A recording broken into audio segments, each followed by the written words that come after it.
What a headshot! What a head!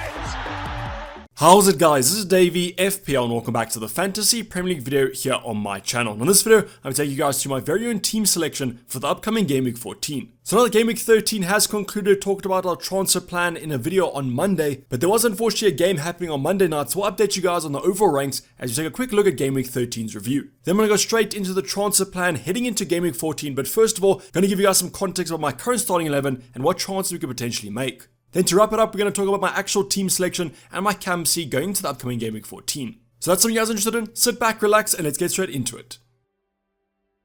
Now the first talking point I just want to go over briefly is going to be the European competitions. Please guys remember, there's going to be games happening tonight and tomorrow night on Thursday. That's going to be the Europa and the Conference League, and tonight's going to be the Champions League. The reason I'm saying that is that, for example, just take yesterday's games, the Man City game, Haaland and Cancelo getting subbed at halftime and potentially being out of the upcoming Game Week 14. So let's just say tonight, Liverpool must-win game against Ajax or must-draw game against Ajax. They should probably field a pretty strong starting 11, so therefore Mo Salah could be under threat. But as long as you guys do take note of the playing time and the injury concerns, and just wait for the press conferences coming up on Thursday and Friday, you guys should be absolutely fine. But kind of just briefly talking about those City assets, because definitely kind of a big talking point to go over, Haaland and Cancelo being subbed at halftime with the potential fever confirmed by Pep Guardiola in the post-match conference. Now with Haaland, there was the added fact that apparently he had some knock on his foot. Doesn't initially look as bad as he was walking away from the stadium. However, it is going to be something to keep our eyes on for those press conferences coming up later this week. But don't worry, I'll be updating you guys on the injury news over my Twitter page or on my Discord server.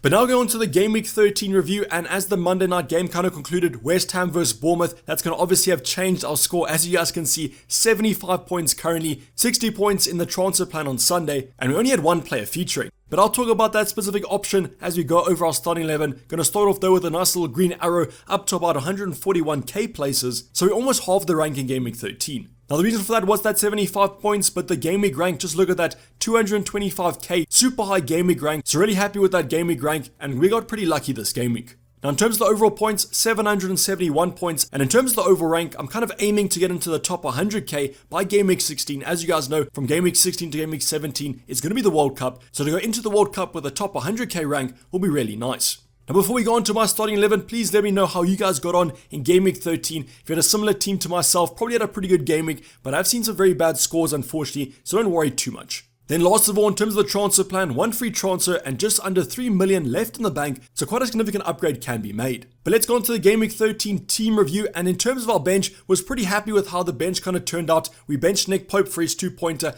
Anderson for his 1-pointer, Solanke for his 1-pointer. The only kind of negative was Neco Williams, but I wasn't going to play him anyways against Liverpool. Now I've seen some massive benches this game week, so also let me know in the comments down below, did you guys have any massive benches? I've seen some kind of 30 points, 40 point benches, which is a little bit disappointing. Heading on to our back line, and kind of a quick review here because we already spoke about Danny Ward's 8 points. Super happy that I managed to start him over Nick Pope. Cancelo 2-point appearance, Trippier 2-point appearance. But here's where the big one comes in. Kurt Zouma with a massive 15-pointer. So on the Discord server, come Monday afternoon, we were kind of talking about how we were expecting Kurt Zouma to put on a good show. Some of my legend members were even saying that they feel a Zouma goal coming along. And what ends up happening, don't even think Zouma was expecting it. He ended up scoring. Now yes, I do know we got super lucky. I saw Kera almost handballing it, playing volleyball in the penalty box. So I honestly thought that it was actually going to be ruled out. So super lucky that VAR was on our side for this one. Then added to that, obviously the clean sheet and the 3 bonus points ended on a massive 15-point haul, and actually that we owned the highest scorer in Game Week 13. Now in terms of Kurt Zouma, I think he was owned by about 2% around my ranking systems, so massive relative gains there from a 2% differential. Let me know if you guys also own Kurt Zouma like myself. If you guys remember on the deadline stream a couple of game weeks ago, we were deciding between Kurt Zouma and Soufal. Likely though, some of you guys mentioned in the chat, you West Ham fans said that Soufal was a rotation risk, and therefore Kurt Zouma was the one to go for. So thank you guys for that one. I'm going to continue this kind of mid-spine. Danny Ward with an 8-pointer, Kurt Zouma with a 15-pointer, and Andres Pereira with a 10-pointer. So at least the middle of the team looked pretty strong. So kind of the rose amongst the thorns in terms of our midfield department, Salah with a 2-pointer, Zaha with a 1-pointer, then Foden also with a 1-pointer, and Martinelli with a 2-pointer. So who would have thought that Andres Pereira would outperform Salah, Zaha, Foden and Martinelli combined? Very disappointed with the rest of these assets, but super lucky that I also did start Andres Pereira. Now finally, you guys know what our forward line also looked like. We've got Mitrovic with a lovely 6-pointer, and then finally only Haaland, who was our captain for this game week with a massive 26 points. Now, Erling Haaland's effective ownership going to Game Week 13 was absolutely massive. I think you guys would have seen in yesterday's video kind of 10% of the Elite 64 captain Mo Salah, and it was pretty similar for the overall ranking. So massive effective ownership for Haaland. Happy we went with him. Outperformed Salah by quite a significant margin, and a little bit unlucky if you guys also did go for Salah though. But what more can be said about this game week? I think the game week rank is probably the best way to sum it up. A massively high game week rank, a massive amount of points, and a super nice green arrow. Let me know how you guys got on in game week 13, and what rank do you guys want to finish on come the World Cup. Now, before we go into the actual transfer plan or the transfers that I could potentially make for the upcoming game week, I want to give you guys some context about my current starting 11, just so that you guys get that background in terms of the transfers. So one free transfer and 2.9 million in the bank, so quite a significant upgrade can be made, but let's actually see if we need one. So starting off on our bench, and to be honest, in my opinion, the bench kind of picks itself. Danny Ward against Man City, not going to play him even though he has been racking up the clean sheets. Don't trust the Leicester defense or any defense against Man City, and that's why that's a comfortable bench. We then have Kurt Zouma against United. United currently playing a pretty good brand of football. Not super confident on that away game. Maybe if it was a home game, could have played him because West Ham's offensive stats are pretty strong. We then have Solanke against Spurs, but he's currently out with a knock. I'm really waiting to see when he's going to be back because if he is out for a long amount of time, that's going to be a transfer out. Then finally, Neco Williams, similar to kind of Danny Ward, getting some clean sheets recently, but not confident to get that Arsenal attack.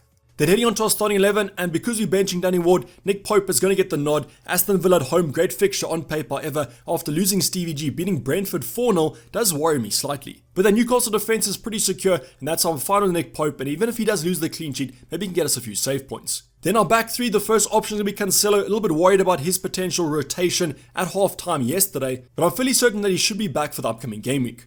Now anyways, Leicester away should be a kind of a comfortable game, but Leicester are quite an attacking side. Jamie Vardy always does well against Man City, so if they lose the clean sheet, maybe an attacking return could be on the cards. Now we will be playing Anderson against Southampton at home. A little bit of a weird fixture there. I think it might be quite a boring game. Southampton's attacking stats aren't too great. You guys will see that in the ultimate guide tomorrow. But in terms of Crystal Palace's defensive stats, they're also not looking too strong. So I'm not super confident with Anderson here, but I'm playing him simply because I do prefer him over Kurt Zouma. Then our final defender to go for is going to be Kieran Trippier against Aston Villa. Same fixture as Nick Pope. No complaints here about Kieran Trippier. Offers that attacking threat anyways if they lose the clean sheet. That's I'm fairly confident on him. Then heading on to our midfield 5. So yes, all of our midfielders will be featuring for us in this current team selection. Mo Salah up first against Leeds. Could actually be a Campsy option depending on Erling Haaland and if he's going to be back for Game Week 14. Now Salah's history against Leeds is always pretty strong, and the nice thing about this is that this game is at Anfield, and Liverpool are generally better at home. But please make sure that you guys watch the news tonight. The Ajax game is a must-draw or must-win game for Liverpool, and therefore I'm fairly certain that Salah will get the majority of minutes. Then we have Zaha, a kind of polarizing player at the current moment. Seems to be very bad away from home, but at home is pretty strong, and I'm really just hoping if we do keep hold of him that he can get us a return in this fixture. Now Southampton's defensive stats are kind of mid-table, not the worst defense in the Prem, but definitely not the best, and therefore I do hope that Crystal Palace do quite well. Same could be said about Anderson. Everton have some pretty bad XG conceded, but a fairly low amount of goals actually conceded. But Fulham's attack is actually looking pretty strong over these past couple game weeks. Now I just generally feel that Andreas has done enough over these past couple game weeks to deserve a start, and that's why I'll be playing him currently in my starting 11. Now next up is another option. Seems like all the Man City assets that we do own are current headache. It's going to be Phil Foden, who played about 80 minutes last night in the Champions League. So what does that tell us? I don't really know. He was benched on the weekend in Game Week 13, so surely he will play in Game Week 14, but who kind of knows with that pep roulette. But with that lovely attacking fixture against Leicester away, I honestly just hope that he starts. But we will see what happens. They are the early kickoff. Maybe a Phil Foden will be out of that squad. I might take him to someone like a Saka, but I'll probably just hold him because he could always come off the bench and score. Then finally, Martinelli with probably the game of the game week. Nottingham Forest at home, even though they have picked up some defensive form, and they did keep a clean sheet against Liverpool. Arsenal are a completely different animal this season. So I have some expectations of Martinelli, but also be monitoring his playing time tomorrow in the Europa League. Then finally going to our forward line, Erling Haaland's going to be our option, but as I've said, he did come off at half-time against Dortmund last night. A little bit of a concern there with the foot knock, but also a fever. But Man City are the first game of the game week, so maybe we'll get some early team news, and I'll be all ears for that. But currently, let's just wait for those press conferences coming up on Thursday and Friday, and hopefully Pep gives us some honest news about Erling Haaland's fitness. Then finally, Mitrovic against Everton at home, and I also have some concerns here about Mitrovic's fitness because in Game Week 13, looked like he might actually come off at halftime. Didn't end up finishing the fixture, but it is a little bit of concern there with that carrying knock. But right now, he is going to be fit, and that's why Everton at home is a perfectly fine fixture for him. Now, the final talking point about our starting 11 is obviously going to be all about captaincy. Now, right now, I do still have it on Erling Haaland, but obviously there is some concern about that apparent injury, so that could always move to someone like a Mo Salah, but currently, Erling Haaland will be our captain, and then I'll wait for updated team news heading into that deadline. I know it is the early kickoff and you never must back the early kickoff, but I think that Haaland is going to ignore that kind of quote. He's going to have an absolute banger if he does start, because the defense is pretty bad. But let me know in the comments down below who you guys are captaining going into Game Week 14. But now heading on to the transfer plans section of this video, and what I'll be going through now is the transfer plans. So those 4 transfers that I spoke about in the transfer plan video, I'll be reviewing them and giving you guys an updated scenario. So for example, let's take the first transfer we spoke about, Wilfried Zaha to Saka. Now I do favor this move if you guys want to captain Saka, but I generally think the only situation I might do that is that if Erling Haaland's out for definite. So Zaha to Saka is a fine move to go for, but currently with that injury to Solanke in the midweek, I don't think I'll be doing this move. Now there are some reasons behind that. I just think it might be a little bit sideways. Zaha still has some great fixtures. Game week 14 against Southampton at home, game week 16 against Nottingham Forest away. Good fixtures on paper. Whereas with Saka, I think game week 14 is spectacular, but then after that it gets a little bit hairy. So currently this move isn't too favourable, but let's just say Solanke is going to be back next game week or this game week, then I might potentially look at it. But there's another move that I spoke about in that kind of transfer plan video, and that's going to be Solanke to Gabriel Jesus. So the obvious reason for this is that if Solanke is going to be out for a long amount of time, up until that second wildcard or the World Cup, then he's an easy transfer out because he does hold some value. Now the only thing I don't like about this move is that Gabriel Jesus is on currently 4 yellow cards, 1 more yellow card and he will be suspended, and with fixtures coming up against Chelsea and Wolves, he might actually get it in those fixtures. And with fixtures upcoming against Chelsea and Wolves, he might actually be suspended for one of them. Now another added reason is I don't really like this kind of upgrade. It almost forces me to go for a 3-4-3 formation, and therefore benching Andreas, who might actually do quite well in game week 14. But yes, definitely the fixture to go for in game week 14, Nottingham Forest at home is a massive fixture on paper, especially with Arsenal's attacking stats. So this transfer will make sense if Solanke is going to be out for a long amount of time, even if he's going to be back maybe next game week, could still do this move as Arsenal are looking pretty strong. But now that we kind of looked at the attacking transfers, let's go to the more defensive transfers, which might make slightly more sense. The first one's going to be Neco Williams to Gabriel, and on paper that move looks like a significant upgrade, a very cheap option, might not get any clean sheets from now till game week 16, versus a Gabriel who has Wolves away and Nottingham Forest at home. Now I do prefer Gabriel to someone like a Saliba, just remember those yellow card kind of suspensions. Gabriel looks like the best option to go for in that lineup. So this transfer does actually make sense to me, and probably the one that I'm more likely to do because it makes more sense. I just think that Arsenal's offensive stats look simply outstanding, and with some lovely fixtures coming up, it's almost a no-brainer. But we'll talk about this move a little bit later on. Now the final transfer that I could potentially do, but in terms of the ultimate guide, you guys will see that Liverpool's defensive stats have dropped down dramatically. It's going to be Anderson to Trent Alexander-Arnold. So yes, tonight's game against Ajax, I'll be paying close attention if Trent maybe comes off early. Definitely we're missing him in game week 13, that's why I think in game week 14 he will play for the foreseeable future. Now between Anderson or Zuma out, I do prefer Anderson out because West Ham have great defensive stats, whereas Crystal Palace have been struggling. Now I do have enough money to do this move, and this will be a significant upgrade, but as mentioned, Liverpool's defense is looking simply terrible, and therefore we have to rely on Trent for attacking returns. But I could still do this move as I have the money for this move, and in terms of projected points, Trent is always favoured.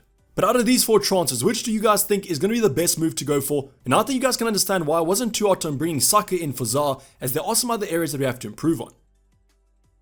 But now going back to the Game Week 14 team selection, let's take a look at if we were to make these transfers, how the team would look. So I won't be going over Zaha to Saka because, as I mentioned, not too fond of that move as it might be slightly sideways, and therefore I'm going to cover the latter 3. So the first transfer, if we do bring in Gabriel, I mentioned this is probably the most likely transfer to actually go for. Arsenal's defense looks pretty solid, they have great fixtures coming up, and therefore almost a no-brainer. But what I will say is this is almost dependent if I think that Crystal Palace will concede against Southampton, otherwise this move can be delayed to next game week. So that's another transfer consideration to go for, is actually banking the transfer, going to game week 15, obviously Fulham play Man City, want to take those assets out. I could do some switcheroos with those 2 free transfers. But if I do bring Gabriel in with the 1 free transfer, this is how the team selection would look, and therefore I'd have 1.9 million in the bank. So overall, team looks pretty strong, should be a guaranteed clean sheet for Arsenal, so therefore this move is an upgrade.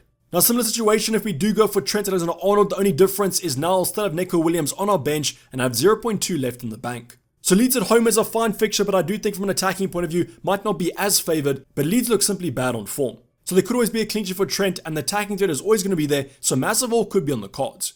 Now the last team selection to go over is going to be bringing Gabriel Jesus in, and therefore we'll have to switch to a 3-4-3, benching Andreas against Everton at home, but still playing Anderson in defence. So you guys can see, do you think it's worth benching Andreas? I know it's ridiculous, I'm considering playing a 4.5 midfielder and actually changing my chances around him, but I think that he has proven that he should be in the starting 11 over these past couple of game weeks. But this transfer will allow us to get another attacker for Nottingham Forest, and I do think the attack is better than the defence of Arsenal, and that's what could be worth investing rather in that department.